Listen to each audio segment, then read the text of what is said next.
Aloha, everyone. Thank you for joining today's May Hui webinar, Supporting Youth Mental Health, presented by Amanda Martinez from Mental Health America of Hawaii. Before we get started, I just want to go over some Zoom housekeeping and some other details. We'd like to thank our organizers for this training. Myself, the Hawaii Public Health Training Hui Steering Committee, Get Fit Kauai, and the Molokai, Maui, and Lanai Hio Coalition. We'd also like to thank our sponsors, the Hawaii Public Health Training Hui, the Western Region Public Health Training Center, and the Public Health Learning Network for helping us to provide today's credits. Just a few Zoom housekeepings to go over. For all questions, please utilize the chat box or the question and answers box located at the bottom of your screen. This webinar is being recorded and will be shared on the Hawaii Public Health Training Hui's YouTube channel. Continuing education credits are being provided for today's training. We are offering credits for CHES, registered dietitians, licensed social workers, substance abuse counselors, and nursing. So we're so glad to be providing CNEs for today. Just want to let folks know, in order to request continuing education credits, you must register and attend the webinar. I will email you folks in the Mahalo email the link to the evaluation. Those must be completed by Wednesday, May 18th. Just want to let folks know, for the evaluations that I'm sending you, that will be just for the other 4 training topics. Nursing credits has their own evaluation, and I will be sharing that link with you folks in this presentation right now, at the end, as well as in the Mahalo email. So there are 2, if you are seeking continuing education credits for areas outside of nursing, I'll have that generic one, but then there is a separate nursing evaluation that we need to complete. Certificates of attendance will be mailed out to you folks by Friday, May 27th. For folks who are calling in today, please email me at makamai@hifi.org, including your name and phone number that you're using today. Any certificates after 2 weeks that you're missing, please feel free to shoot me an email and we can look into that. So just want to give a disclosure. This activity has been planned and implemented in accordance with the accreditation requirements and policies of the American Nursing Credentialing Center through the joint partnership of Hawaii State Center for Nursing and us at Hi-Fi. The Hawaii State Center for Nursing is accredited as a provider of nursing continuing professional development by the ANCC's Commission on Accreditation. The Hawaii State Center for Nursing designates this activity for a maximum of 1.5 contact hours. In order to receive your CNEs, you must register for the activity, claim credit commensurate to your participation in the activity, and complete an evaluation form. None of us as speakers disclose any financial relationship to the content that's being provided today. For folks right now who are seeking CNE credits, please take a photo of this QR code. It will send you straight to the evaluation. You will have until next week, Friday at 11:45 p.m. to complete your evaluation. Once the evaluation is closed, you will not be able to claim CNE credit for this activity. And as a reminder, please remember to save and share or print and /save your certificate upon completion of the evaluation. It will not be available for you after the period is closed. For learning outcomes for today, following this presentation, participants will be able to identify some of the impacts COVID-19 has had on youth mental health. You will be able to list risk factors and protect factors related to mental health. Participants will be able to apply strategies that are useful for supporting youth's mental health, and participants will be able to identify resources, crisis and non-crisis, that are available for youth. So to get started, I'd like to introduce our guest speaker for today. Amanda Martinez is currently the training program manager for Mental Health America. For Mental Health America of Hawaii. Since 2017, she has trained thousands of youth and adults in Hawaii with Mental Health America Hawaii's youth suicide and bullying prevention and mental wellness trainings. She is also a certified trainer for mental health first aid and youth mental health first aid trainings.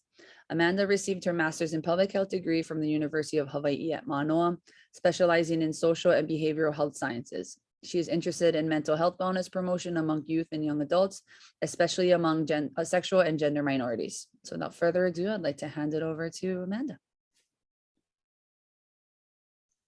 Awesome. Thank you so much, Maka. Give me 1 second, everyone. I'll go ahead and share my slideshow with all of you. It should be popping up in the next couple of seconds or so, but if it's not for some reason, go ahead and drop that in the chat and I'll do my best to troubleshoot on my end. But hello, my name is Amanda Martinez, as you just heard, the Training Program Manager for Mental Health America of Hawaii. I'm really excited to be back again to continue this series with Hi-Fi. So if you've seen the other presentations that I've done, welcome back. It's great to see your names again. And if you're just hopping on for this one too, I'm excited to kind of meet you. I know it's in a webinar format, so you can only see me, but I do encourage interaction. So I like to keep the chat box open during the entire time and keep my eye on it. So we will have time at the end for any questions that may pop up. Like Maka said, feel free to drop your questions in the chat or the Q&A, or if you just have like kind of comments on the discussion that we're having, feel free to drop it in there. Sometimes I'll be asking all of you questions. I'll try to make it interactive, or at least as interactive as I can. I'm kind of an awkward person in general. I know it's even more awkward sometimes in a virtual format. So I appreciate your patience and grace with me. But for today, the presentation that we have for all of you is really surrounding supporting youth's mental health. So essentially what we're going to be going over is all of these things here. We're going to be taking a look at the kind of impact that we have been seeing thus far over the past couple of years on our youth's mental health. We're going to educate ourselves about the kinds of things that we want to be looking out or listening for in regards to risk factors, in regards to warning signs, but also protective factors, and what are the things that we can do when we are trying to connect with a youth who may be struggling with their mental health, or who maybe need to connect to more immediate resources. And that, you know, of course, if you know anything about us here at Mental Health America of Hawaii, we love our resources. So we'll absolutely be providing you with a whole list of both local and national resources. So we will be making these slides available to all of you after today, so don't worry too much about scrambling to take any notes or to take screenshots or anything like that. Unless that's how you learn, then please by all means go ahead and do that. But you will be having access to all these slides, and I will make sure to drop my email in the chat at some point before we end. So feel free to reach out after that if you do have any questions. And awesome, I see someone from Wisconsin. That's super cool. I hope it's not too late over there. I'm not sure what the time difference is, but welcome. Okay. All right, so in regards to the kind of impact that we've been seeing thus far on our youth's mental health, just in general, kind of over the couple of years nationwide, across the board, we have seen an overall increase in feelings of anxiety, of depression, of substance use, of psychosis, of suicidality as well. For those who were already experiencing mental health struggles, we were also seeing an increase in the severity of those symptoms as well, right? So people who were already struggling before, we saw an increase in the severity of their own experiences and their own symptoms. We saw a whole other kind of pop-ups of anxiety or feelings of anxiety surrounding kind of re-entry or, you know, transitions and being flexible and adjusting. Having to deal with grief, right? Experiencing loss in multitudes of different ways, and also languishing, which is kind of a newer term, or at least to me, is a term I haven't really heard before, but that sense of languishing is that kind of sense of stagnation or that emptiness, right? It's that middle feeling between, you know, feeling depression or feeling depressed, and then that kind of flourishing or thriving feeling. So it's that blah feeling, right? So if you've been feeling that blah feeling, you don't quite know where you're at, that's okay. There's a term for it now, and a lot of other people have been feeling the exact same way. As with any of our presentations and the statistics or research that we highlight, you know, it is important to keep in mind that research is continuously being conducted and being made available. So this landscape is continuously shifting, continuously changing as that new data comes out. But hopefully over the next couple of slides, you'll have a pretty good general idea of the type of impact that we've been seeing thus far landscape-wise. Right, so what we also have been seeing here, you know, when the pandemic first started, we saw a huge disruption of education, of schedules, of routines. I mean, a lot of our students went on spring break, right? And then they never really went back to school, right? They didn't realize that, that last Friday or that last day of school was going to be the last time that they were going to see their classmates and their friends and their teachers, and go along with their schedules and routines for quite a while, right? Very long time. So it was a really abrupt disruption in life and rituals. It was a huge disruption and change in social interactions, right, with their peers, which we know for our youth are super impactful for identity formation and development. We saw a lot of experiences of grief, right? And what we also know from research is that grief can impact transitions into adulthood, right? And actually increase the likelihood of experiencing depression, right? In adulthood as well. And what grief really is a sense of loss, right? And we all have experienced some form of loss over the past couple of years, right? In combination with trying to keep ourselves, our family members, the community at large safe, with having to transition into remote work, maybe back to in-person work, maybe a little mix or a blend of both, and for our youth as well, right, having to transition to virtual learning platforms, into in-person, and sometimes back and forth between the two. All of these things, right, is kind of that double dose, right, having to adjust for all of these outside factors while still trying to process those experiences or those feelings of grief, right? And it's not just kind of the loss or death of a family member or a loved one, right? Of course, we experience grief in that, but that sense of loss can also be a loss of expectations, right? Loss of relationships. It could be loss of goals, right? And how you thought your year was going to be going. So, we can experience loss in a multitude of different ways, and loss really is in the eye of the beholder. But we do know that it does have an impact, especially on our youth's mental health. And what we really want to focus on for our adolescents is to improve mental health, right? Or to focus on those protective factors. And a really big part of that is increasing that sense of belonging, right? We're very social beings. We crave that feeling of connection, of feeling connected and supported and valued by the people in our lives, and especially so for our youth, right? That sense of belonging and really focusing on hope. Having conversations about mental health that, everyone struggles sometimes. Everyone struggles with different things. It's okay to not be okay sometimes, right? It's not a problem to have a problem, but it is a problem if it's something that we feel like we can't talk about or that we can't reach out for help for. So what we want to also be focusing on is not just looking out for all of those risk factors, but what are those protective factors too, and how can we help our youth look forward? Right, so Mental Health America is a national organization that offers free online screening tools. So these are free online screens that you can take, and it'll give you some idea of where you're at. There's a whole bunch of different types of online screens that you can take. You can also access them through our website, which you can see right there on the slide. But here's just kind of a grab of comparing what they saw in 2019 versus 2020 in regards to experiencing severe anxiety and severe depression, right? So we can see that those lines and those trends are pretty comparable, but also kind of increasing over time, right? Especially as we move later into 2020, and what it gives us a visualization of those increasing rates, right? Those increasing experiences, especially over the past couple of years, we've only seen those trends get higher and higher. So what is interesting from these online screenings is that it wasn't just the pandemic that was behind these increasing rates, but it was a whole bunch of things, right? It wasn't just one factor there. It was current events, right? Everything that's happening in the world today, the political divide and climate of our country, things that are happening within our country, financial problems. A lot of people, their families lost jobs, which could have resulted in the loss of insurance coverage or a hit to finances and make it hard to access services, right? Or to be able to cover bills.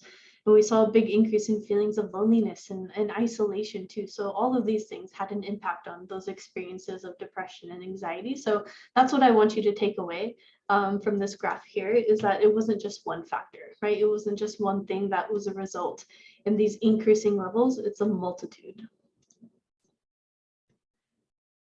Right. Mental Health America, as a national organization, also comes out with the State of Mental Health in America report every year.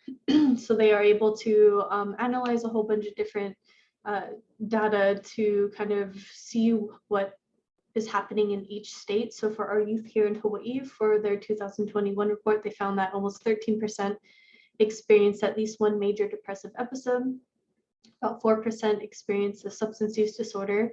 And so of that almost 13% of youth who experienced one major depressive episode, 56.2% did not receive any treatment, right? Did not receive any help. So that's, just above half, right, of those who are experiencing a major depressive episode didn't receive any help for that. And I think that's really reflective of the type of help-seeking behaviors that we often see, not just here in Hawaii, but really across the country, right?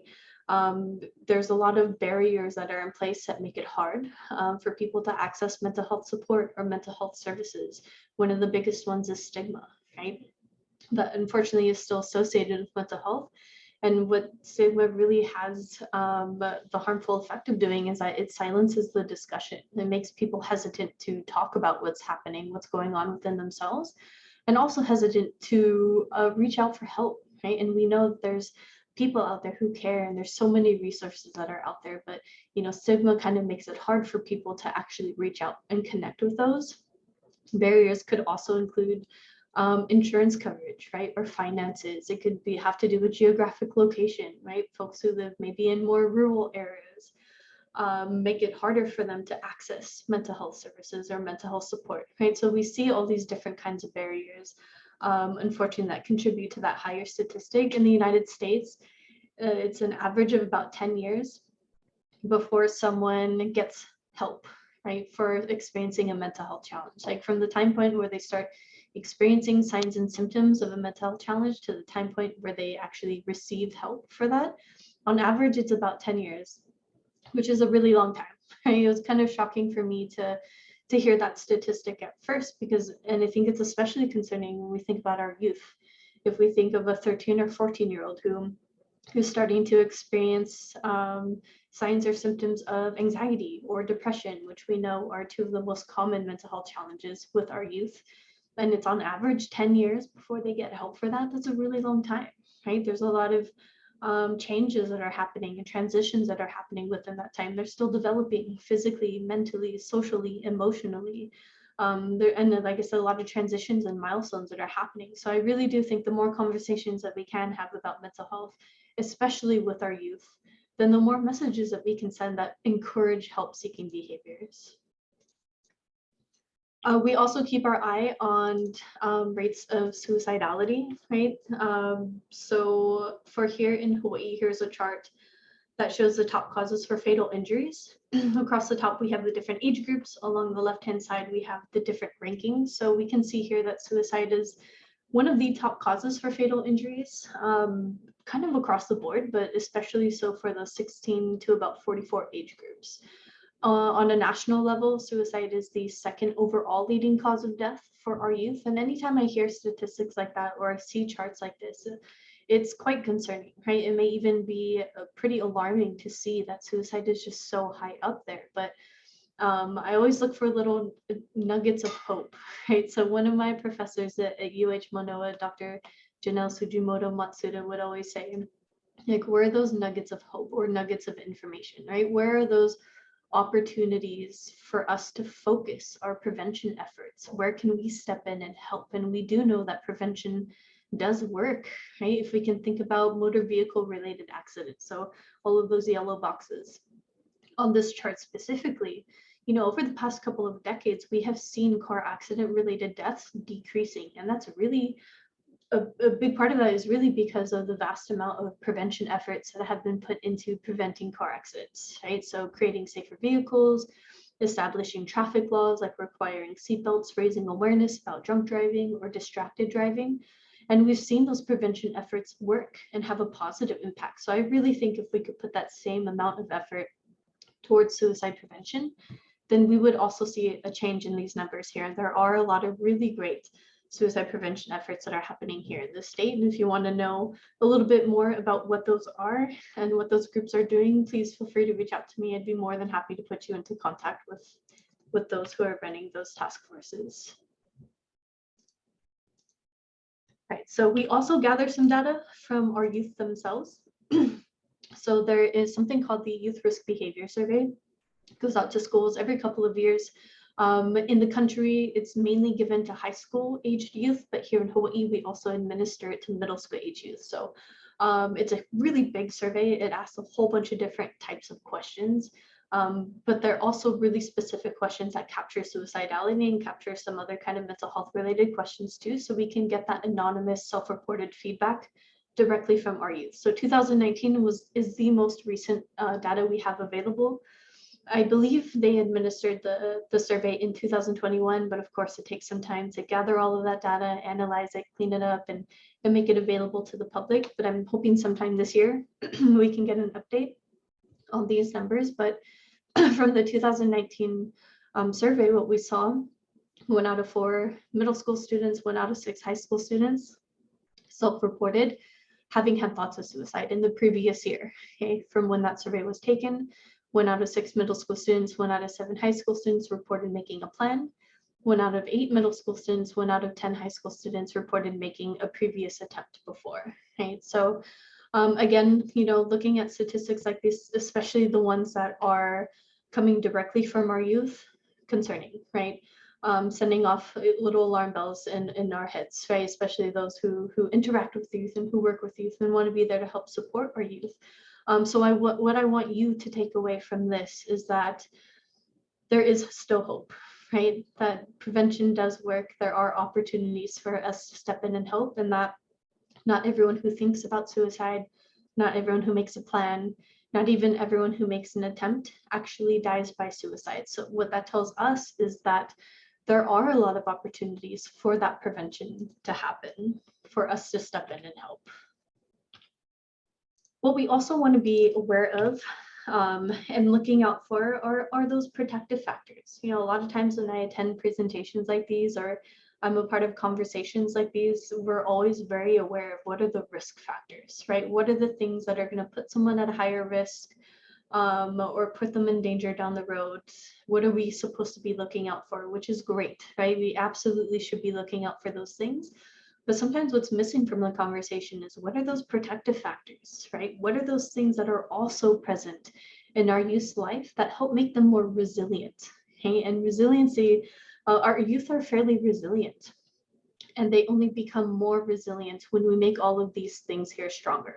The importance of practicing self-care, encouraging our youth to actually do things to take care of their mental health, to identify coping skills that are going to work for them and help them be able to just get through their day and get through their weeks and handle all the amounts of stress that they experience.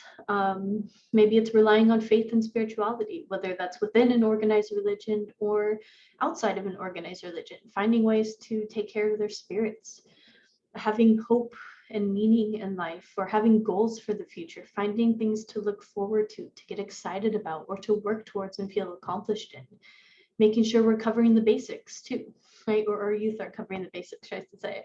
Staying hydrated, eating a healthy, balanced diet, being physically active on a regular basis, making sure they're getting a good amount of sleep every night.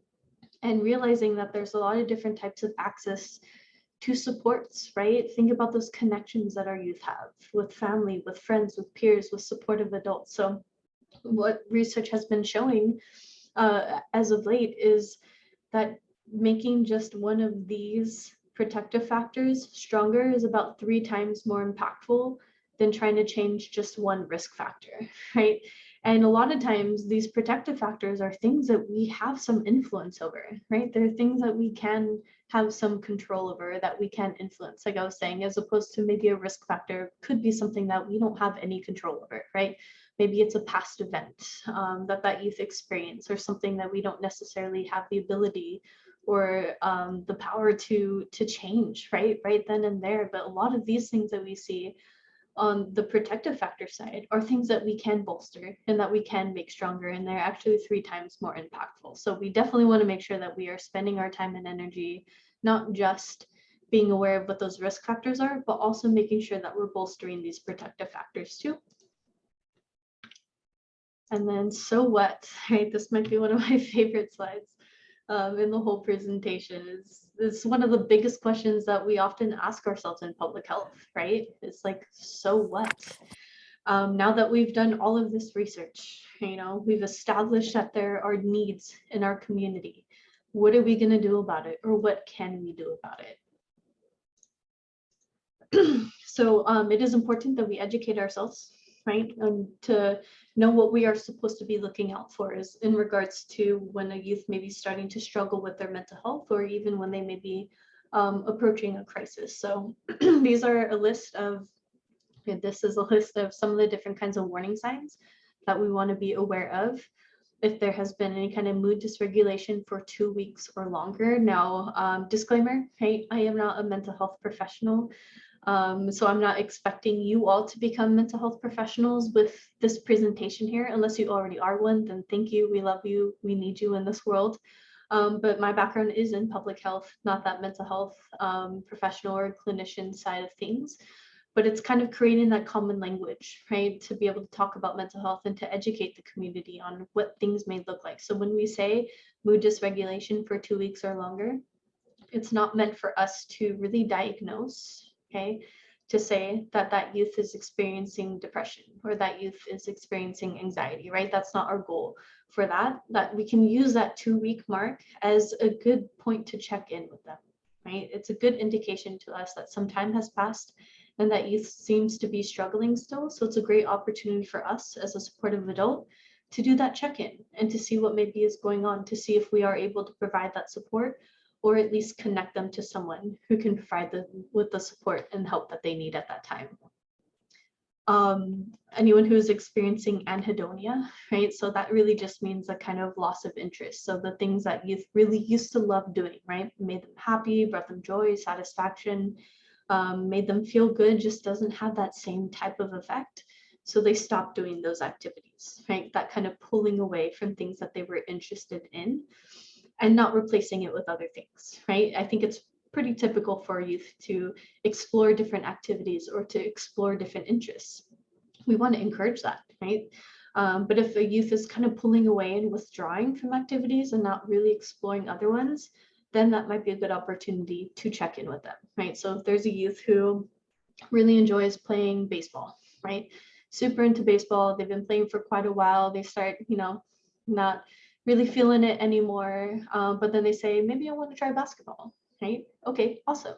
Maybe we can go try basketball, right? Sign you up for practices or with a team or a club, right? So that I think is a part of typical adolescent development, right? Exploring new interests and hobbies. But if that youth is saying, I'm just not really feeling baseball anymore, and I just don't want to do it at all or anything else, right? Then that would be the time or indication to us that we would want to check in with them, right? And kind of see maybe what's going on.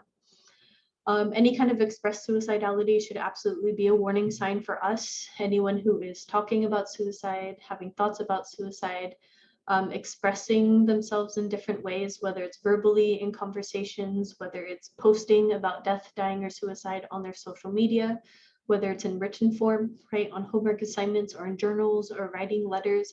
Any kind of expression of suicidality should absolutely be a warning sign for us. And there are some really specific questions that we should be asking, which I am going to cover, I believe, on the next slide, but absolutely red flag warning sign. And then a negative impact on work or school, pulling away, disruption in activities, or interruption in relationships. Really, to put it simply, if it starts to impact someone's life, right? If that youth is not able to get through their day, like to wake up on time, to show up on time to class, to eat regular meals, to get a good amount of sleep every night, bathe on a regular basis, if it's starting to impact their ability to learn new things, so not just show up to class, but to listen and be engaged and present and absorb new information.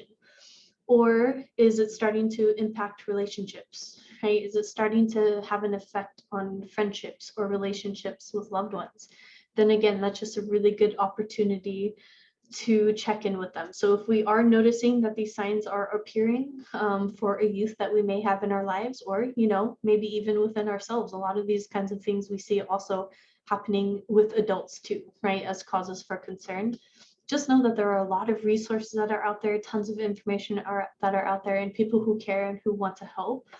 So please reach out for that help, right? Connect to those resources. And if you don't quite know where to start looking for those help or those resources, reach out to us at Mental Health America Hawai'i. We'll always do our best to try to answer any questions or to help point people in the right direction. All right, so when it comes to wanting to connect with a youth who may be struggling with their mental health, or even adults, right? A lot of these approaches can be effective with adults as well.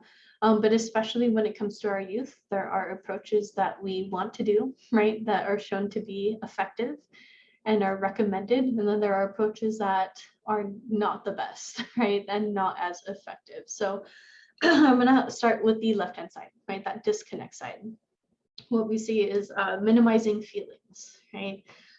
We never want to minimize feelings or experiences. We always want to be respectful of what that youth is going through and what they are experiencing. I think one of the biggest examples I can think of when it comes to minimizing feelings is, let's say there has been a breakup, right? It was that youth's first relationship, you know, and it's their first breakup, pretty heartbroken about it, pretty upset about it. What are some things that we as adults might say to that youth to try to make them feel better? And feel free to drop those in the chat. What are those things that we say, well-intentioned, right? Or have heard said before to try to make a youth feel better after a breakup?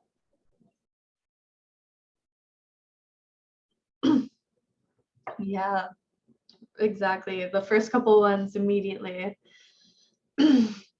Right? There are other fish in the sea, plenty of fish in the sea. Just get over it, right? It will be okay. You're young. You'll get over it. Not a big deal.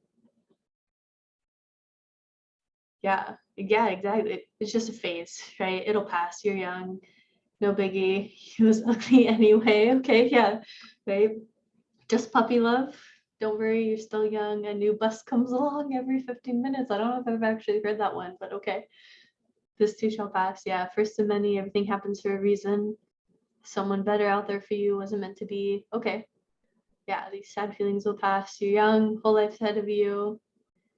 Okay, so a lot of these, right, are all common words and phrases that we've heard before, right? All well-intentioned. We're trying to make that youth feel better about their experiences. And there's a couple of them in there that I like, right, that aren't actually minimizing feelings, but a lot of them, you know, are actually minimizing that youth's feelings and their experiences. Like, they wanted that emotionally distant, non-committal salmon. That was their fish. And now that they don't have that fish anymore, that's a very real experience for them. And we want to be respectful of that, right? So we want to try to stay away from saying those things like, there's plenty of fish in the sea, you'll find love again, right? You're young, it'll pass. Like, we want to, of course, offer hope, right? And reassurances, but not false reassurances. You'll feel okay tomorrow. Things will get better next week. We don't necessarily know that, right? Things may be even worse tomorrow than they are today. Things may not get better next week, but what we do know is that things can get better with time, right? If there's one thing that we know for sure is that everything changes, right? So the way that you're feeling right now will change eventually, right? I don't know when that'll be, right? I don't know when that time will come, but you don't have to get there alone, right? You don't have to go through this alone. You have people in your life who care about you, who want to help you through this, right? So we want to be validating with feelings and emotions instead of minimizing. When we're asking questions, when we're doing that check-in, right? How are you? Are you okay? Is there anything that you'd like to talk about? I noticed that you haven't really been acting like yourself. You know, is everything okay? It was a really great question. That's what we mean by checking in, right? We're just trying to find out some more information, but especially if we are starting to notice a lot of warning signs, okay?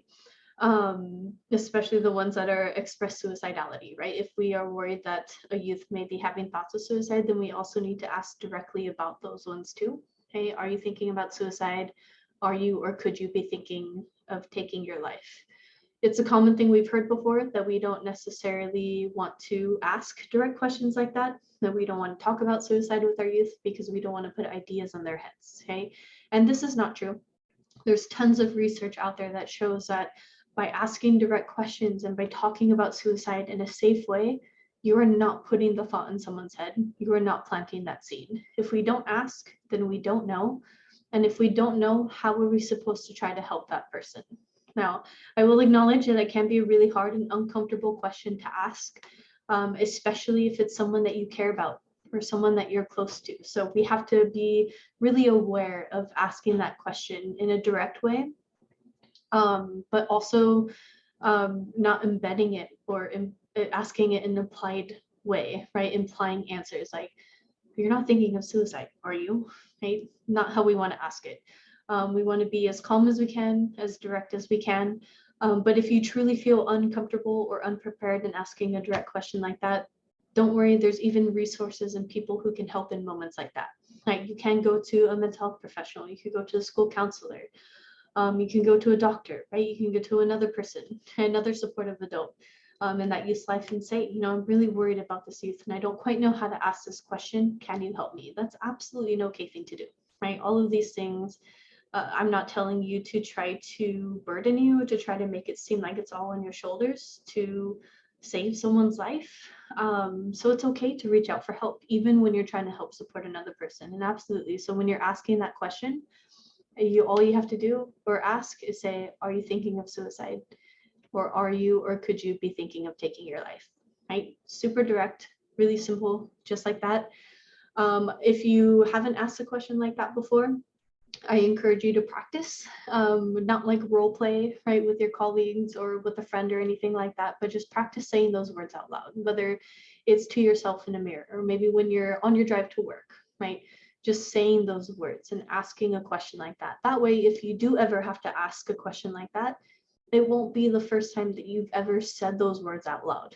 Right? You've already said those words out loud, and hopefully it'll take a little bit of the pressure off if you do ever have to ask that kind of direct question. But it is important that we ask those direct questions, especially if we are concerned that a youth may be having thoughts of suicide.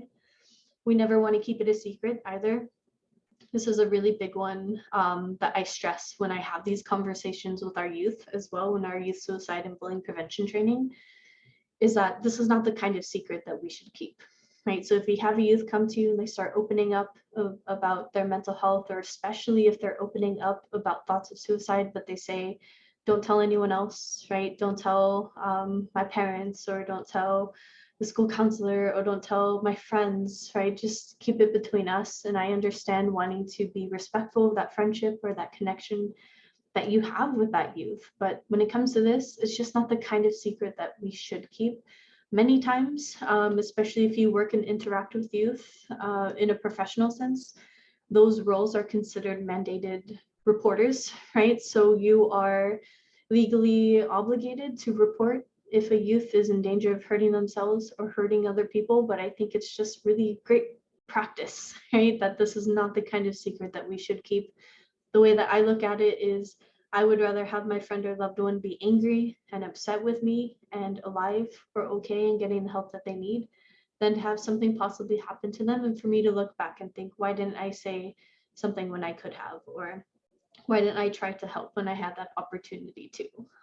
So I do see a question, so we only ask that question if they are showing symptoms.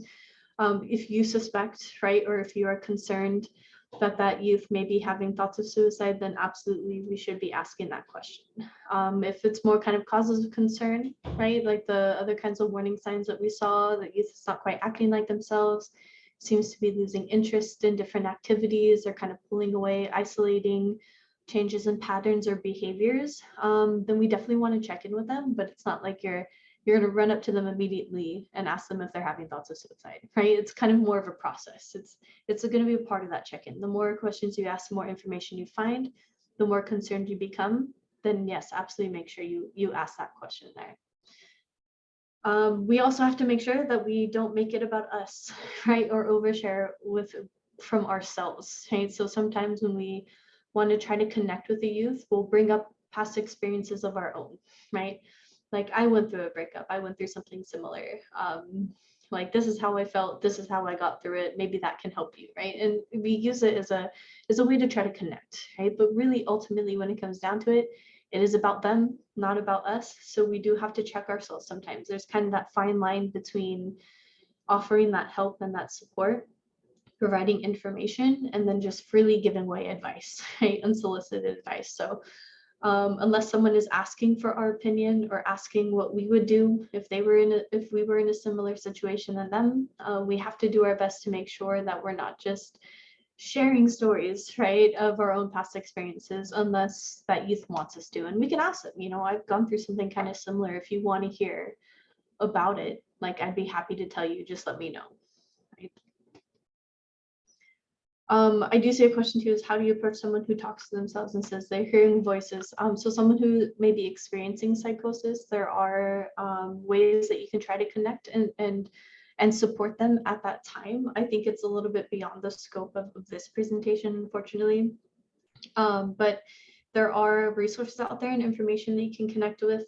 There's other trainings out there too. If you haven't taken youth mental health first aid, I really suggest you signing up for one of those. If you have the opportunity, they do cover how to connect with someone who may be experiencing psychosis. A lot of it is kind of de-escalation techniques and strategies, and try to get that person connected to a mental health professional, to kind of summarize it a bit. But if you do have the opportunity to take youth mental health first aid, I really encourage all of you to do that. And we do offer youth mental health first aid on a fairly regular basis for free, open to the community. So feel free to sign up for our newsletter or check our website for any upcoming trainings there. But that's also a really good question, because we know our youth do experience symptoms of psychosis too. Okay, so why don't we transition over into the right-hand side of the slide, right? All the things that we want to do, right? When we are trying to connect with the youth who may be struggling, we want to listen with our entire bodies, okay? We want to listen with our ears. We want to listen with our eyes. We want to listen with our hearts and with our stomachs, which I know makes no sense probably right now, but I'll explain what I mean. We want to listen with our ears, right? We want to listen to the things that people are saying, or maybe what they're not saying. Sometimes we have to read in between the lines a little bit. We want to listen with our eyes. So we are being observant, right? We are looking out for changes in patterns, changes in behaviors. Is someone acting differently than they normally do? Do they seem down, right? We're being aware of body language and how that youth is expressing themselves. And we want to listen with our hearts and with our stomachs too, right? I know it's not a very scientific thing for me to say, but if something that someone says or something that someone does just doesn't quite sit right with you, it gives you that bad feeling in your stomach, don't just ignore that feeling. Okay, don't just ignore that instinct. It could be there for a reason. So ask more questions, right? Try to find out more information. And you can let a youth know that you're asking because you care. You can say it exactly like that. I care about you, and I'm worried, or I'm concerned, and I just want to make sure that everything is all right. Are you sure there isn't anything that you'd like to talk about? I just want to be a listening ear. No judgments from me, right? I just want to hear about what's going on with you. And we have to follow that up with actually not being judgmental, right? That kind of goes back to checking ourselves a little bit. Even when a youth may be bringing up things that we don't necessarily agree with, right? Or think is healthy for that youth, sometimes we do have to check our judgments, and we want to be there to support that youth, of course. But we don't want to try to challenge them either, right? Or be argumentative. So it's, kind of learning what our own biases may be, things that we may not necessarily agree with, and remind ourselves, right? It's really about this youth. It's not about me or my opinions. And my ultimate goal is to keep this person safe, right? If their safety is in danger at any point, then we are immediately taking action. But if not, then we also have to try to meet that youth where they're at, right? When we're having these conversations, when we're trying to provide that support. Right, so asking those direct questions, I jumped into that one a little early, I think, with the asking questions, but we do need to ask those more direct questions if we are concerned that someone may be having thoughts of suicide. A lot of times people will go and stop at, are you thinking of hurting yourself, right? Which I still think is a really great question to ask. We definitely want to make sure that we know if our youth are self-harming, but there's kind of a gray area when it comes to self-harm. Not everyone who self-harms is necessarily suicidal, right? Yes, they are in pain. Yes, they are hurting. They think the only way to release some of that pain or to alleviate some of that hurt is to physically hurt themselves, but the intent isn't always to die, right? So it's a great question to ask. We want to ask if they are hurting themselves, but if we are worried that they have thoughts of suicide, we need to take that extra step too and ask if they're having thoughts of suicide. Okay. We want to be calm, or as calm as we can be. on the outside, even if on the inside we are stressed, right? We're experiencing high levels of anxiety. I took a training a number of years ago that compared it to being a duck floating on water. And I was like, what kind of training is this? It's telling me to be a duck, right? But I'm telling you all to be ducks too. On the surface, that duck is cool, calm, chilling, floating, just really gliding gracefully across that water. But underneath the water, the duck is paddling, right? But we don't necessarily see that happening. So that's what we want to be. On the outside, we are modeling that calm demeanor as best as we are able to, but on the inside, we are paddling, right? We're thinking about what's my next question that I'm going to ask? What is my next phone call going to be? Who am I going to connect this youth to get them the appropriate type of help and support that they need? When connecting with youth, we want to act our age too, right? And this was another one when I first started, I'm like, well, Doc, like, why would you not want to act, like act your age, right? But really what it means is be accepting, right? Be genuine and be empathetic, right? Youth are very observant, right? They're going to see right through us trying to be cool or use terminology that is hip, right? Or in at the time. So just be yourselves, right? Be accepting, be non-judgmental, be genuine in your efforts, right, to connect and be empathetic, have compassion. And that is what's going to translate over to that youth and make it easier for them to want to open up to you, right? Because they're going to see like, okay, maybe this person actually cares, right? So then I'll tell them a little bit about what's going on and we can start that conversation.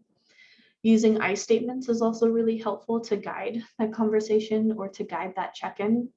I know sometimes it's easy to be at a loss of words or forget what to say or what to ask next, especially during a more difficult conversation. So we can kind of fall back on those I statements, right?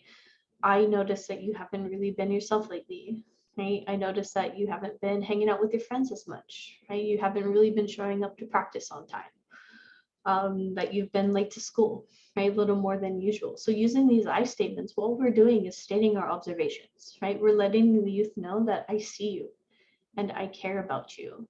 And I just want to make sure that you're okay, or I just want to help if I can help. It also gives the youth an opportunity to correct us if we're wrong, right? Maybe they just have a super stressful week because they have a million assignments to get done. They've got a couple big exams to study for, some group projects to work on, all in addition of school practices, right? Or sports practices or performances to prepare for, or trying to maintain a social life while trying to keep on top of home responsibilities, right? Chores, maybe you have to do a little babysitting with younger siblings, all these things that are just piling up, right? So it gives the youth the opportunity to correct us sometimes too, like, I just got a lot going on this week. So it's kind of just piling up, right? And then we can offer support maybe for that too, right? If they need help kind of studying or maybe help with a homework assignment, for example. So asking questions and utilizing those I statements can really help in gathering the information that we need to help inform our next steps. And then know what your organizational procedure is. If you are working for a school and organization where you interact with youth on a frequent basis, please make sure you know what your organizational protocol is. If you do have a youth who's struggling with their mental health or experiencing a crisis, it's best to know what that organizational protocol is beforehand, as opposed to you being in the middle of a situation and not knowing what to do, right? You'll already know at least where to find that procedure. You'll know what your next steps are. And if your school organization doesn't have a protocol or a policy in place, now would be a good time to establish one. And there are a lot of really great resources out there as well to help in doing that too. Right, so it is also important to brainstorm and to establish a support plan. Right, so support plans are not just for people who may be in a crisis. They actually should be used by everyone, right? Youth and adults, crisis, non-crisis. It's good to know what that support plan is, right? So who is it that they talk to that makes them feel better? Who is it that they know they can go to when they need someone to lean on or to vent to or to get that extra help and support from? Or who are the people, or who are the people that they like talking to because they just like talking to them, right? They're super funny, they got the best of memes, they find the funniest TikTok videos, and they just feel happier and better and laugh a lot after interacting with them. Making sure our youth identify who those people are too, right? We got a lot of different types of connections in our life, so we want to make sure our youth are aware of those different types of connections as well. If they have a list of providers with phone numbers, make sure that they have that contact information on hand, saved in their phones. I always encourage youth to save the crisis resources in their phones as well, right? The Hawai'i Cares line, the National Suicide Prevention Lifeline, the crisis text line, having those already programmed into their devices or into their phones makes it easier for them to access if and when they ever need to. And then help our youth kind of explore those bigger questions, like, who am I? What kind of person do I want to be? How am I treating the people that I have in my life? Right? What kind of impact do I want to have? What kind of footprint do I want to leave behind? What gives my life meaning? Right? And then what helps them feel better when they aren't feeling okay, when they're feeling down or upset or angry or frustrated or overwhelmed? What are those things that they can turn to to try to make themselves feel better? And there's a lot of different ways for our youth to be able to practice that self-care as well. We want to encourage them to brainstorm all those different ways too, right? So we can have a brainstorming session with our youth to think of self-care as being in different categories. It's people, that's places, and that's activities, right? Who are the people? Again, what are those connections? Who are the people that youth has that they can turn to and lean on? What are those places, right? Where are the places that they go to practice self-care? And it helps to be specific, right? They say like being at home, like, cool, where in your home do you like to be, right? Is it your room where you have some kind of private space to unwind and relax, maybe listen to music? Is it being outside, breathing in fresh air and connecting with your outside environment? Is it being in your kitchen where you can cook and bake and connect with the other folks in your household? You like going to the beach, right? What's your favorite beach? Where's your favorite place to jump into the water? If you like hiking, what's your favorite hike, right? Favorite hike to go on. So it helps to be as specific as possible, and same with activities too. I mean, there's so many activities out there that our youth can turn to, right? To support themselves, listening to music, movies, being creative, cooking, baking, right? Physical activities. Taking a break every once in a while, right? Taking a nap, making sure you get a good night's sleep, having some alone time. I know we stress the importance of connecting with other people, but sometimes the way to recharge batteries is just spending some time alone, right? And that's okay. Encouraging our youth to learn different kind of breathing exercises, or maybe start getting into meditation. We can help guide that as well. So tons of activities that our youth can do. And it is okay for our youth to distract themselves sometimes for a little bit, right? Every once in a while, to just get their mind off of something, to watch something that's funny, right? Or something that makes them feel better. That way, when they come back to the present, they'll feel a little bit better about tackling whatever problem it is that they may have in front of them, or just to continue on with their day in general. So I know I have been talking for quite a while. And I did promise I would try to make this a little bit interactive at least. So I want to do a little bit of an activity and just ask this question: what has given you hope? So I actually have a poll that I have created for this. I'm going to drop the link into the chat box. So if you feel comfortable in sharing, what has given you hope, what has kept you going over the past couple of years, please feel free to click on that link or to send a text message. Is what you can see right there on the slide. Okay. You can go to that link, or you can join by text. So all you have to text is Amanda M233 to 22333. So anything you want, right? What has given you hope? And I'm going to pull up what I am talking about here so I can show you what I'm hoping to do with this. This is what has kept us going. Okay. I see faith, I see jazz, music, family, kids, children, husbands, okay, hope, nephews, meditation, right? Gratitude, awesome. Yeah, absolutely. I see some things in the chat too, right? I get hope from how my kids have managed to balance things during the pandemic, right? So our youth, right? Like I said, pretty resilient.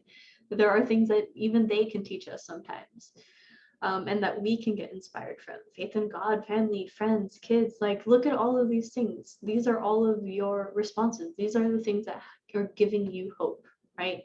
that have kept you going over the past couple of years? And maybe these things have changed, right? Maybe the things that were giving you hope a couple of years ago aren't necessarily the same things that are giving you hope now, right? And that's okay, right? Things change, right?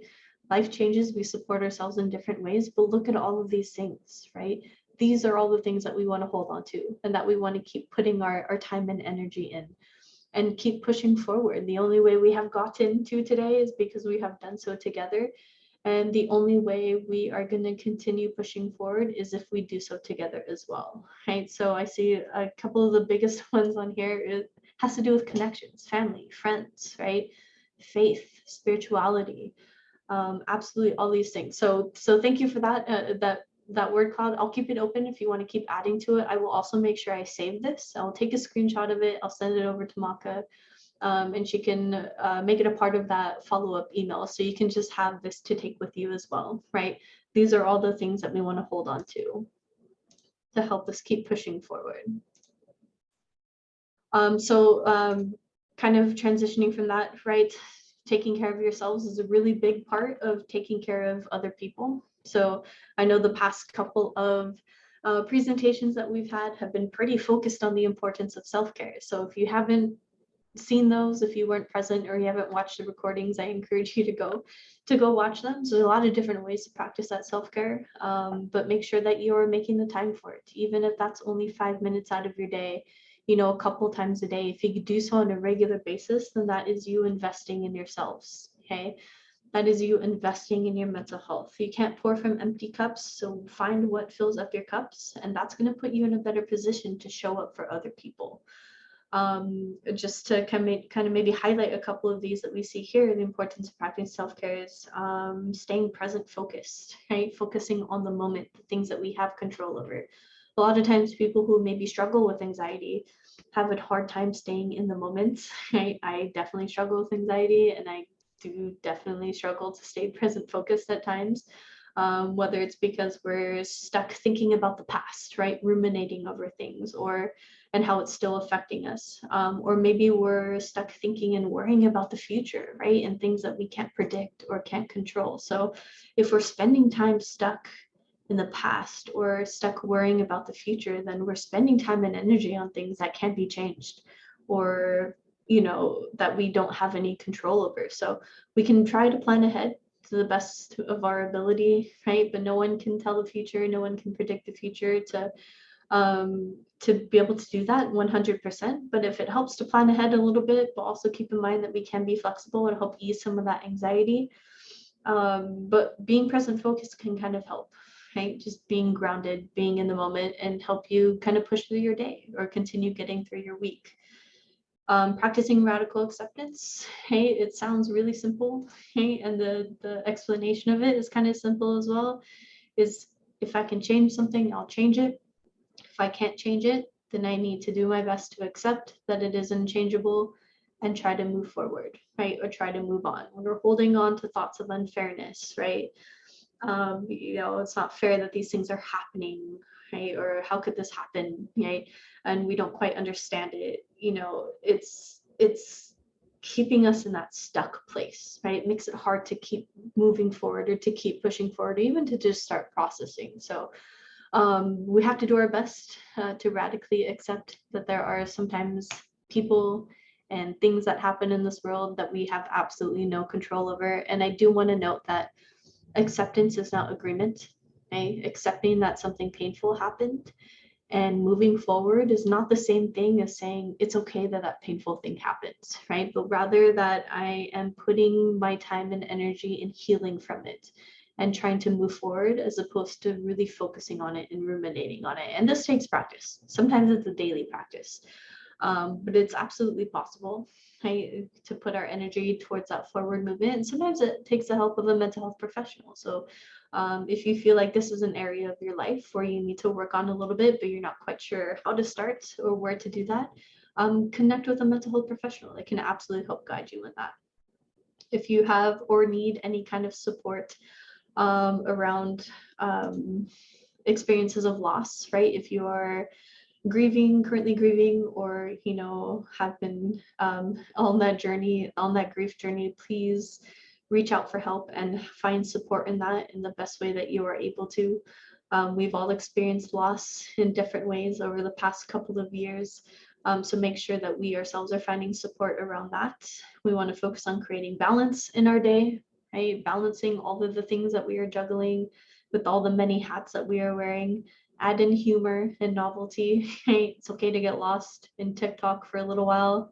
I say a little while, but really it's like a couple hours, right? But getting lost, right? Watching funny videos, watching things that just make you laugh or make you feel better, or maybe discovering something new, a new interest or a new hobby that you can get into, whether it's individually or with a friend, or maybe something you and your family can get into. Creature comforts, right? Having pets that you like and get along with, right? Could be a great way to practice that self-care as well. We want to stick to routines as best as we can, which also means scheduling that self-care, utilizing social media responsibly, right? If we are sharing information or resources, making sure we're doing our homework, that we are asking ourselves, okay, is what I'm sharing helpful?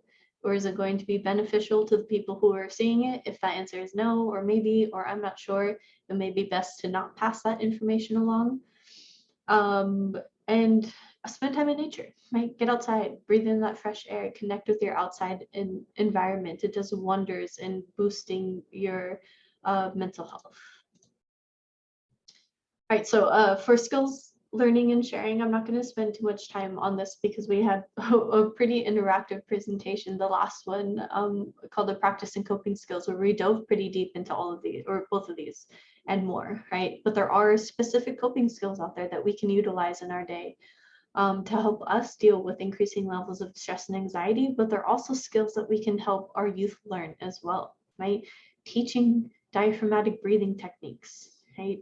We always have our breath. Right? Breathing exercises can be used no matter where you are, no matter when you need it, without drawing too much attention to yourself, right? So teaching youth a couple different breathing exercises gives them a really great tool that they can take anywhere. And then the dive response is a really great one too, right? Kind of activating that gland in our nose that keeps us from breathing when we're underwater, right? So it slows down our blood circulation, slows down our heart rate, because it's trying to keep all the oxygen inside of our bodies whenever we are submerged. So we can activate that dive response by laying that cold wet rag over this portion of our face and holding our breath for about 10 seconds, or doing some deep breathing exercises. Or if you get that bowl of cold water and just stick your face in it, hold your breath for about 10 seconds, both of those things will activate that dive response. So it's a really quick and easy way to calm your body down if you're starting to feel overwhelmed, or if a youth is starting to feel overwhelmed as well. So we have calls to action too, right? I didn't want to make this just a whole hour and a half almost of me talking at you and giving you information and resources. I do hope the information that you have been hearing thus far has been helpful, but also is that kind of call to action, right? We want to stand up to microaggressions, that mental health struggles are more than just someone being really sad, right? More sometimes than someone just being lazy, right? Or something that they can just snap out of. That's not it, right? There's a lot more that's going on behind that. And we need to educate and raise awareness surrounding it, but also need to stand up to those microaggressions that happen. We want to normalize mental health, especially those help-seeking behaviors within our communities. Everyone struggles with different things. Everyone struggles in different ways. That is okay, right? That is a normal part of being a human being. But we also want to reach out for help and support if we do need that. We can take screens too, right? A lot of those free online screening tools our youth can take too, right? And again, it's not meant for our youth or even ourselves to diagnose ourselves to say, I have anxiety, right? Or I have depression. But it's a good starting point, right? To give us a better idea of maybe what's going on. They do give recommendations at the end too, based on the results, right? Maybe you should take these results to a medical professional or to a mental health professional, and they can kind of explain a little bit more about what these mean. We want to build community resilience, right? By building up our own resilience. Hey, we want to model practicing self-care and taking care of ourselves, or sometimes even admitting when we're not okay sometimes, right? We want to model that for our youth and for our young ones too, so they can see, right, what that likes and what's that like, but also see that it's okay to do that. You know, it is okay to admit sometimes that this is really hard. right? And I think I need to lean on someone else for a while just to help get me through this. There's tons of other kind of trainings and stuff that are out there as well. So let me just check the time really quick. So I do want to do another activity. This is one of the ones that I do like doing, but essentially there is a training that's out there. It's called Sources of Strength. It's a really awesome one. But a part of that training, what they do is one of their calls to action. So I'm going to drop another link into the chat. It's going to take you to a Google Jamboard to a You Belong pledge. And I want us to start to think about maybe filling this out, right? So this is the You Belong pledge, okay? What it says is, I pledge to have the courage to encourage others and to believe that my voice has the power to help others. I respect that we come from diverse families, cultures, right? You're all moving around, generating it. It's cool though. Families, cultures, backgrounds, beliefs, and experiences, right? I commit to building strengths in my own life so that I can help others feel that they belong to our community, right? So as you can already see with this, you can definitely interact with these pledges. So what I want to happen is for us to kind of start filling out these pledges. So the easiest way I've found is on this left-hand side here, you have a toolbar, okay? There is a sticky note.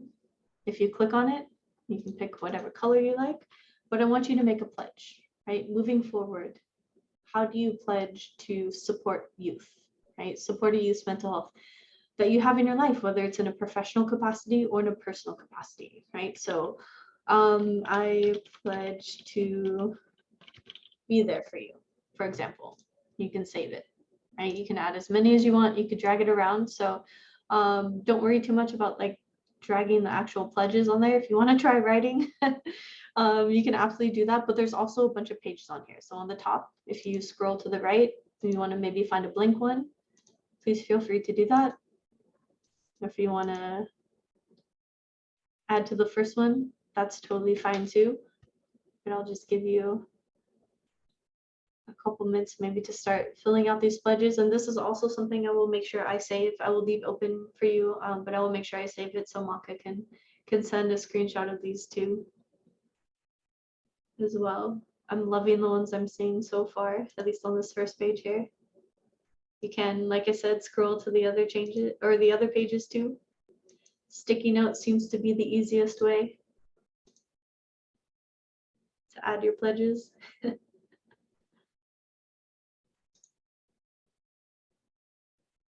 mean, if it's really hard for you to navigate, or if the link for some reason is not working for you, please feel free to drop your pledges in the chat box and I'll go in and add them for you.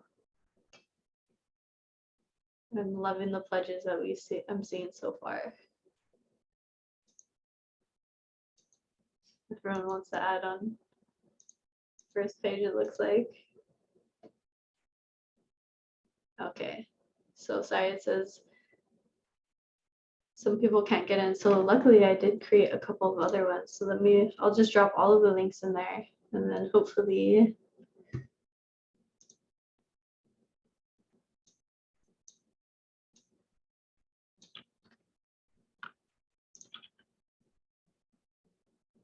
okay, so there's a couple links to a couple different Jamboards. So if you're getting that error message that says that there's too many people on that document right now, you can try clicking on the other links. I'm seeing some good ones here too. Okay, awesome. I'm loving all of this. So I pledge to listen without judging. I pledge to listen compassionately. I pledge to actively listen to you, right? To listen to you completely. I pledge to be there for you. I pledge to be a safe person for youth. I pledge to ask how you're doing, right? To just check in sometimes, right? I pledge to honor your individuality. I love that one. I pledge to stop what I'm doing to say, do you want to talk? Yeah, right? I pledge to suspend my judgments. I pledge to be a safe place for our youth. That's wonderful. Right, so I'm saving the chat really quickly just because I want to make sure that I can go back in, and for those of you who are unable to drop your pledges into the Google Doc for right now, I'll go back in later and add them for you before I share them with Maka. But this is awesome, right? This is your call to action. Okay? This is you pledging to be of support to youth that you have in your lives in the best way that you are able to. So thank you so much for adding these in here, for engaging with me, and participating in the activities that I have for you. This is exactly what we want to see, right? This is exactly what we want to have happen as a community of supportive adults, right? And trying to support the youth that we have. So awesome job. Okay, so I know we did promise to leave some time at the end for some questions. So like I said, I'll leave those pledges open. I'll leave that word cloud open as well. But I do have a couple more slides to quickly show you, and then we can open up for questions that may have come up. But there's tons of resources that are out there, right? There's a lot of crisis resources we can be aware of. The Hawaii Cares Line, National Suicide Prevention Lifeline, the Crisis Text Line, absolutely all resources that I share far and widely. The Trevor Project is also a really great resource that I always try to share too. It's for our LGBTQ plus youth, right? So if you have a youth in your life who know, or who you know identifies as lesbian, gay, bisexual, transgender, queer, is not sure, or any other identity that is out there, or maybe doesn't want to be labeled by one identity or labeled period and needs extra help and support, the Trevor Project is a really great resource. They have their own 24/7 helpline, they have their own chat feature, they have their own text feature, and tons of other information and resources on their website as well. Knowing that there's some great organizations too, like the Domestic Violence Action Center, or child welfare services. We know that people have been spending a lot more time at home, but that every home is a safe place, right? So if you are concerned about a youth who maybe is unsafe, or someone in your life who may be experiencing intimate partner violence, please absolutely feel free to reach out to these organizations. They have tons of information and can help.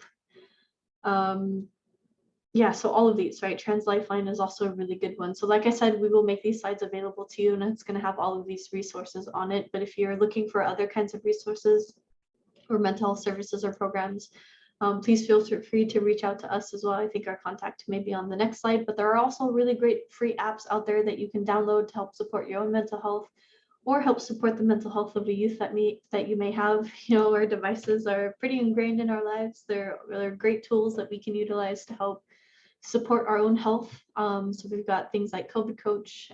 We've got CBTI, which is an app that helps you kind of monitor your sleep, right? And check into your sleep habits, because we know sleep is a really big part of our overall health. But a lot of people's sleep has been impacted over the past couple of years. So when that happens, of course, it happens or has an impact on our mental health. So we want to make sure that we are doing our best to try to get as much sleep as we are supposed to be getting. And then here's all of our contacts, right? So if you're on Facebook, we're on Facebook too. We run a couple of different groups. I say we as an organization because I'm not really on social media anymore, but as an organization, right, Mental Health America Hawaii has a couple groups that we run on Facebook. We got a couple Instagram pages if you want to learn more about self-care, or, you know, be up to date with the activities that we do. We're on YouTube, right? We have a YouTube channel where we post recordings of previous trainings, right? Previous presentations that we've done or hosted. You can find those recordings there. Apparently we're on TikTok now, which is kind of news to me. We just updated our trainings, right? So yes, we have a TikTok page now. I'm excited to see what is on that. But please absolutely follow us on whatever social media platform you have and want to connect with us. But also reach out to check out our website. You can email us at that general info email, but I'll also type my email in the chat really quickly too. We have our contact phone numbers for our Oahu office, but also we have a smaller office in Maui County. So if you live or reside or work in Maui County and are looking for more specific resources there, please feel free to reach out to our Maui County office. But really, if you call any of our offices, we'll do our best to try to help you statewide, and pointing you in the direction of what those resources could be. Take a free online screen. That small bit.ly link will take you there. Or if you go to our website as well, you can find those free online screening tools. Like I said, it's just a really great starting point. And I realize I can't like really talk and type at the same time. So I'll double check my email just to make sure it's correct. Okay, looks good. Okay, so that is my email.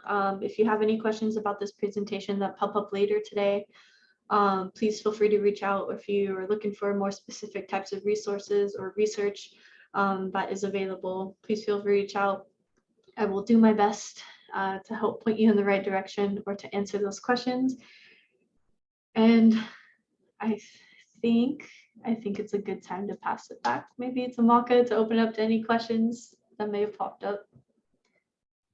Yeah, awesome. Thanks, Amanda. That was such a great presentation. So excellently facilitated. And I think it was really great to have just be interactive. I think it's a tough topic that we're talking about. So I hope the participants on this call appreciated having some of that interactive activity and just kind of get the brain flowing. Okay. Again, so folks, if anybody has questions, I know she answered a couple questions throughout the presentation, but if you have any other ones that kind of have popped up in the last 20 minutes or so, please feel free to drop them into the chat or the Q&A box. We did have one actually a little bit earlier. Does Hawaii see a wide variation in rates of suicide between different ethnic or racial groups? Someone had commented on that because they exhibit that same similarities or those similar issues in Wisconsin. Do you know? Yeah, I'm not sure if I know kind of off the top of my head if I can answer that question really specifically. I know we see different kind of marginalized populations or different like age groups, for example, or geographic locations that are more at risk for suicidality. But really, when it comes to suicide, it's kind of across the board, right? Different socioeconomic statuses could be at risk. So I'm not sure if I have the exact kind of numbers what we see as far as race, ethnicity.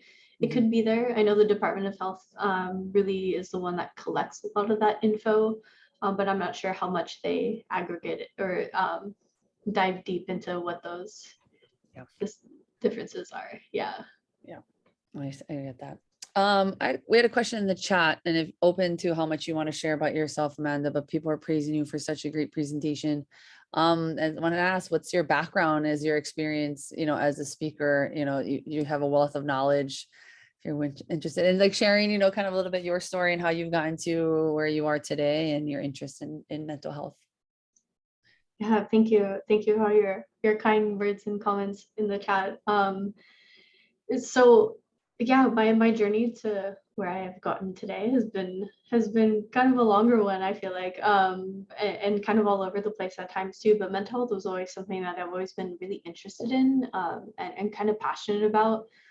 I myself have mental health struggles like in the past and currently.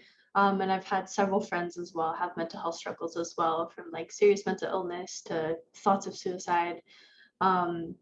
So like the whole kind of range, right? And when I was younger, it was really talked about. I mean, I'm only 32, right? I mean, I feel a lot older, but like, my back feels a lot older, right? But it wasn't something that was really talked about openly, and finding information was really hard. So when I graduated and started going to school, mental health was always the topic area that I gravitated to. So like all of my research and papers I wrote and things of that nature was always directed towards that. And I'm really grateful that I found an organization that kind of intersects public health and mental health, right? So it's not that like mental health clinician type of role, but working in a community sense, building common language to allow people to have conversations about mental health, because I think that is really important.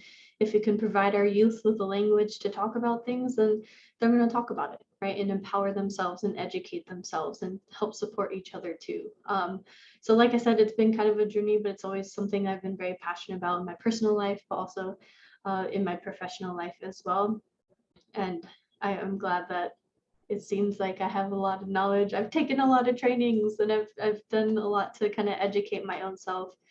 And so it's a continuing journey, right? I'm always watching things and having conversations and wanting to learn more.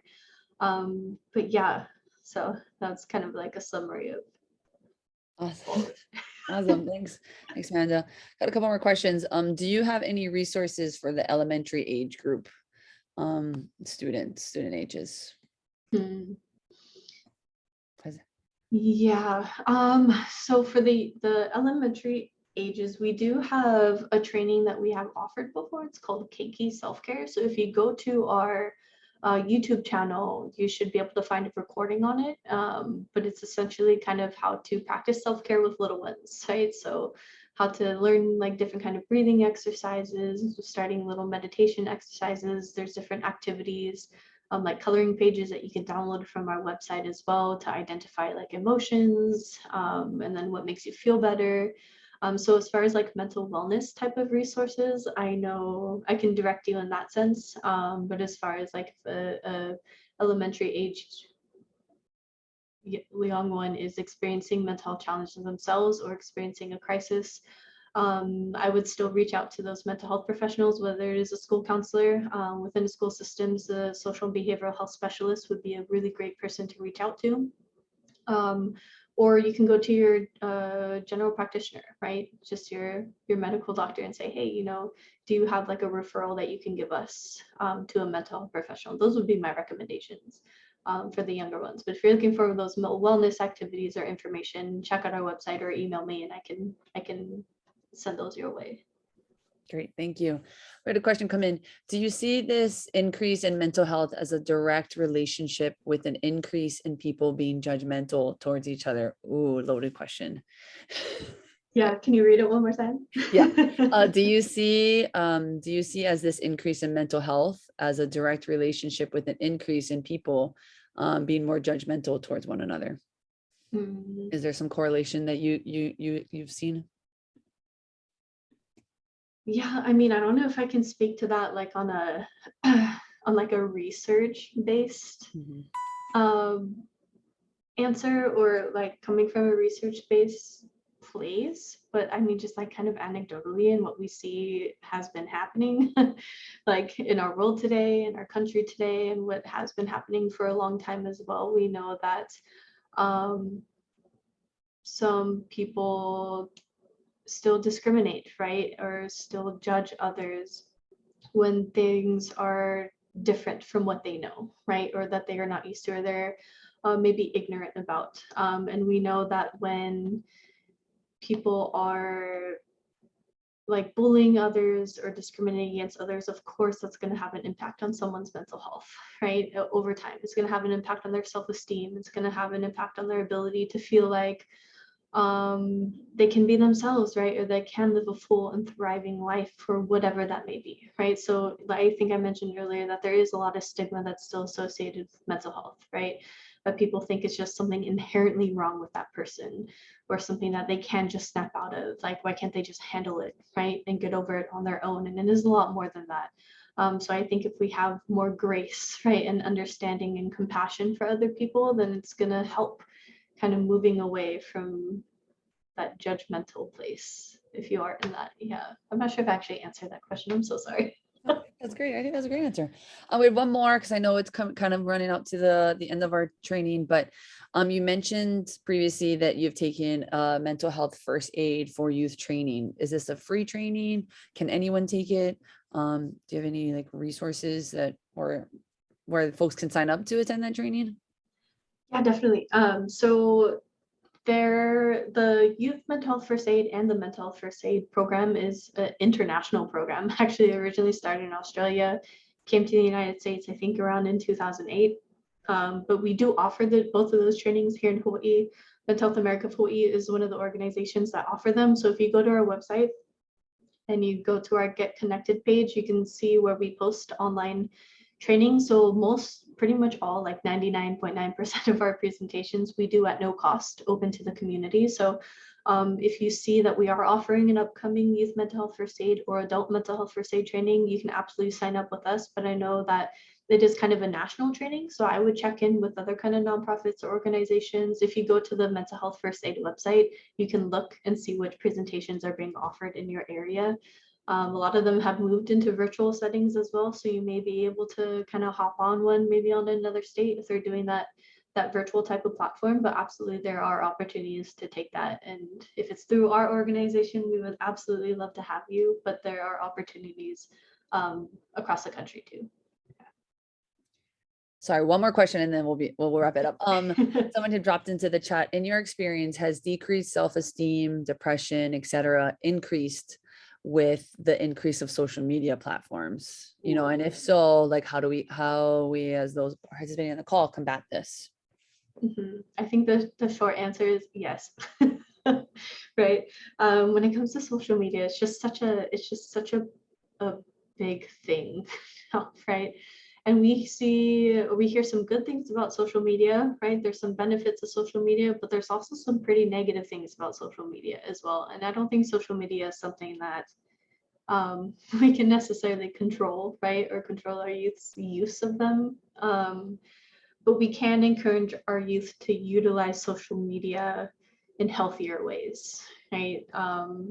Having those conversations so that youth know that what they see represented on social media does not reflect real life, right? It does not reflect reality. A lot of times on social media, people are only posting like the good parts of their lives, right? Their accomplishments, the things that they're happy about and they're excited about. And what they don't show is all of the bad things that are happening too, right? No one in this world is perfect. No one's life is perfect either. So it's kind of an unrealistic comparison, and you comparing yourself to other people. So making sure that youth are aware of that, making sure that youth are always safe when they're on social media as well. Like safety comes first and foremost, especially when you're making connections with people who you don't necessarily know on a personal level, right? You can connect really easily with people who have similar interests and hobbies as you do, but always please make sure that safety is in mind.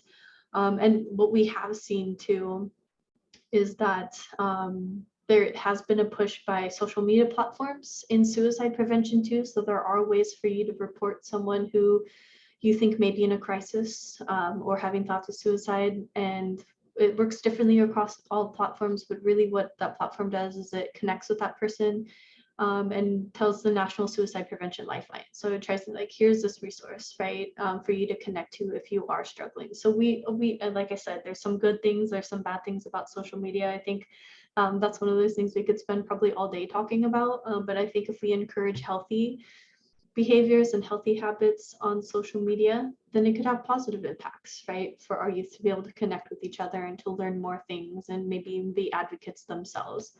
But we also have to be careful about the downfalls and the bad sides, because absolutely it affects someone's self-esteem, experiences of depression, their mental health in general too. Yeah. Awesome. Well, thanks, Amanda, for such a wonderful presentation today that hopefully we're sending off folks on a good note, on a, you know, on a good use of their time heading into their weekend. Thank you all to those who joined today on the webinar. Thank you to the team behind the scenes who've been helpful. I'm going to throw up for those who are still on the call that are seeking nursing credits. Let me share the screen real fast. Please take a picture of this QR code that's right here. That will take you right to the webinar. I'm sorry, it takes you right to the evaluation just for nursing credits.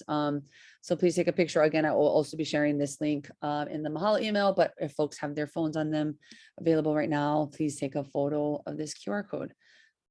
Okay, well, everyone have a great rest of your day. Thank you for joining us on today's presentation. I wish you all the best. Happy Aloha Friday, and I look forward to seeing you on another webinar. Take care, everybody. Mahalo, Amanda.